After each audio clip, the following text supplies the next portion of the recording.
રાજકોટ જિલ્લાના ધોરાજી તાલુકાના પાટણવાવ ગામે દેવી પૂજક યુવક ઉપર ઘાતકી હુમલો કરાયો હોવાનું સામે આવ્યું છે।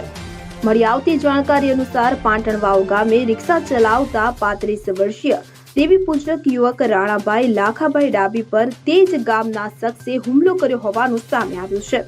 ત્યારે આ હુમલાની ઘટનામાં દેવી પૂજક યુવક રાણાભાઈ ડાબીને માથા તેમજ હાથના ભાગે ગંભીર ઇજાઓ પહોંચતા યુવકની સારવાર અર્થે ઉપલેટા તાલુકાની સિવિલ હોસ્પિટલ ખાતે ખસેડવામાં આવ્યો હતો કે જ્યાં યુવકને પ્રાથમિક સારવાર આપ્યા બાદ માથા અને હાથના ભાગે ગંભીર ઇજાઓ જણાતા વધુ સારવાર અર્થે જૂનાગઢ ખાતે રિફર કરવામાં આવ્યો હતો।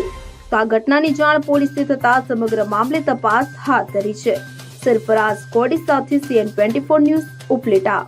હવે જુઓ દેશ દુનિયાની તમામ ખબરો તમારી આંગળીના ટેરવે।